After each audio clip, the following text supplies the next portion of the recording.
Hello everyone, मैं फुरकान अंसारी एक बार फिर से आप सबका यूट्यूब चैनल आईटी मंच में स्वागत करता हूं।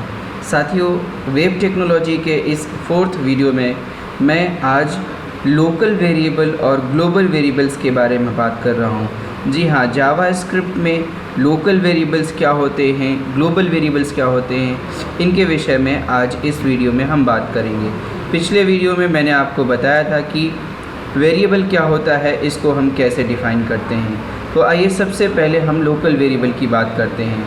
यहाँ पर इस डेफिनेशन में सबसे पहले आपके पास एक क्वेश्चन है, what is Java script local variable. तो मैं आपको पॉइंट वाइज समझाने की कोशिश कर रहा हूँ। मैं 2 स्लाइड्स पे स्विच करूँगा, आपको ध्यान रखना है पॉइंट वाइज। यहाँ पर पहली पॉइंट में आपने लिखा है JavaScript variable declared inside any function और any block is local variable. यहाँ पर इसका मतलब ये होता है कि कोई ऐसा वेरिएबल जिसको किसी फंक्शन बॉडी या फिर किसी ब्लॉक में डिक्लेयर किया गया है, उसी को लोकल वेरिएबल कहते हैं। इसका मतलब यहाँ पर देखें, यहाँ पर आपके पास एक फंक्शन दिया हुआ है फन xyz, इसकी ओपनिंग करली ब्रेसेस और क्लोजिंग करली ब्रेसेस को ही बॉडी कहते हैं। वेयर a = 7, b = 10.50 और यहाँ पर वेयर माई नेम IT मंच दिया गया है। ये तीनों वेरिएबल्स लोकल वेरिएबल्स हैं, इनको यहीं पर भी ही यूज़ किया जा सकता है। और दूसरा वहाँ पर लिखा था किसी ब्लॉक इफ़ कंडीशन के साथ, यहाँ पर आपने इसकी बॉडी में भी एक वेरिएबल डिक्लेयर किया है। तो पहले पॉइंट से आपको समझ आ रहा है कि इसमें लोकल वेरिएबल वही होते हैं जो किसी फंक्शन की बॉडी या फिर ब्लॉक में डिक्लेयर किए गए हैं। दूसरा यहाँ पर आपसे पॉइंट में बताया जा रहा है कि life cycle of local variable is limited to function body और block where it is declared. इसका मतलब ये है कि इनका जो लाइफ साइकिल है, यानी कि ये काम कहाँ तक कर सकते हैं और अलाइव कहाँ तक रह सकते हैं, इस ओपनिंग से करली ब्रेसेस से लेकर के इस क्लोजिंग करली ब्रेसेस तक ही इनका लाइफ साइकिल होगा, यानी कि यहीं तक ये एक्सेसिबल होंगे, इसके बाहर नहीं। और दूसरा यहाँ पर आपका इफ़ के ब्लॉक में अगर आपने यहाँ पे लिखा हुआ है तो ये p आपका सिर्फ इसी की बॉडी तक यूजेबल है और आउटसाइड ऑफ दिस बॉडी ये आपका यूजेबल नहीं होगा। नेक्स्ट पॉइंट आपका यहाँ पर है, आपका JavaScript local variable can not be accessed out of function body और block where it is declared. ये बिल्कुल कंफर्म बात है कि आपने यहाँ पर जो भी फंक्शन बॉडी के अंदर वेरिएबल्स बनाए हैं, डिक्लेयर किए हैं, इनको आप इस XYZ बॉडी के बाहर कहीं भी यूज़ नहीं कर सकते हैं। साथ ही साथ इफ़ के बॉडी में जो आपने यहाँ पर ब्लॉक में जो वेरिएबल बनाया है, इसको भी आप आउटसाइड ऑफ बॉडी यूज़ नहीं कर सकते हैं। नेक्स्ट पॉइंट में आपने यहाँ पे लिखा है आगे इसी statement, it is accessible in the body where body और block where it is declared. इसका मतलब ये है कि उसी बॉडी और ब्लॉक में ये एक्सेसिबल है जहाँ पर बनाए गए हैं।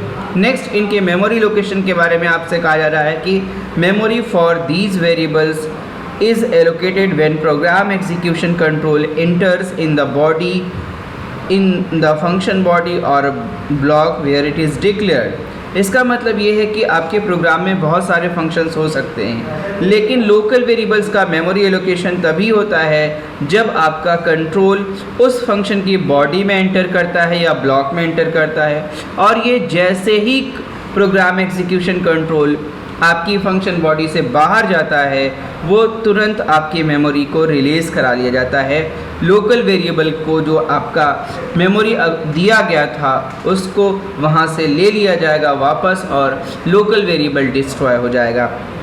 उम्मीद कर रहा हूँ इस एग्ज़ाम्पल के माध्यम से आपने ये सभी पॉइंट्स अच्छे से कंफर्म समझ लिया और क्लियर हो गया होगा डाउट।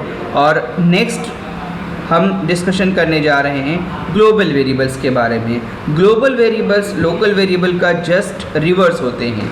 यहाँ पर पहले पॉइंट में आप देखेंगे, आपने लिखा है a variable that is declared outside function body और declared with window object is known as JavaScript global variable.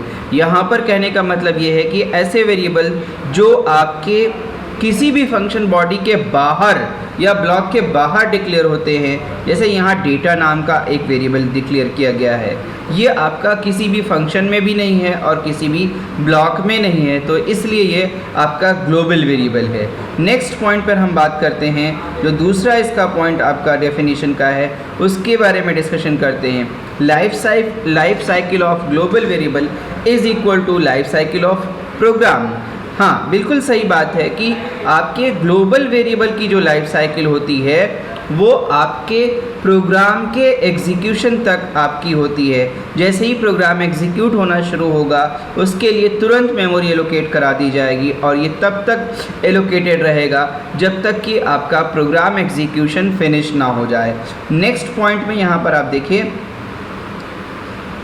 It can be accessed in anywhere, bracket में आपने लिखा है इन एनी फंक्शन बॉडी और ब्लॉक इन द प्रोग्राम। ये बहुत ज़रूरी important बात है कि आप कहाँ कहाँ पर इसको एक्सेस कर सकते हैं। तो यहाँ पर आपने देखा है डेटा नाम का एक वेरिएबल जिसकी वैल्यू आपने 200 डिफ़ाइन किया है, असाइन किया है, और इसको आप फंक्शन ए में भी यूज़ कर रहे हैं यहाँ पर डेटा, और फंक्शन बी में भी यूज़ कर रहे हैं। इस प्रकार से आपके पास प्रोग्राम में बहुत सारे फंक्शन हो सकते हैं और उन सभी लोकेशंस पर इस डेटा नामक ग्लोबल वेरिएबल को आप बार बार यूज़ कर सकते हैं, वैल्यू को मैनिपुलेट कर सकते हैं, सब कुछ संभव है।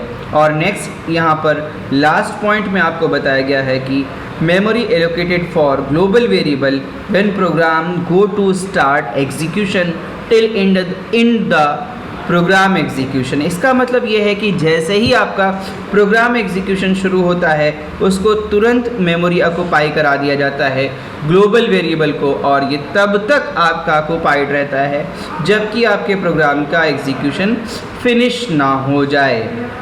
हाँ, बिल्कुल सही बात है कि आपके प्रोग्राम के एग्जीक्यूशन तक इस डेटा नामक वेरिएबल जो कि ग्लोबल वेरिएबल है, इस एग्जाम्पल में इसके लिए मेमोरी ऑक्युपाइड रहेगी। साथियों, उम्मीद कर रहा हूँ ये दोनों टर्म्स आपको समझ आए होंगे, और अगली वीडियो में मैं एक नए टॉपिक के साथ आपको फिर से विज़िट करूँगा। और अभी तक अगर आपने चैनल को सब्सक्राइब नहीं किया है तो ज़रूर से सब्सक्राइब करें। वीडियो पसंद आया हो तो लाइक कर दीजिए, और नेक्स्ट वीडियो में मैं इसके अगले टॉपिक के साथ फिर से आपसे मिलूँगा। Thank you.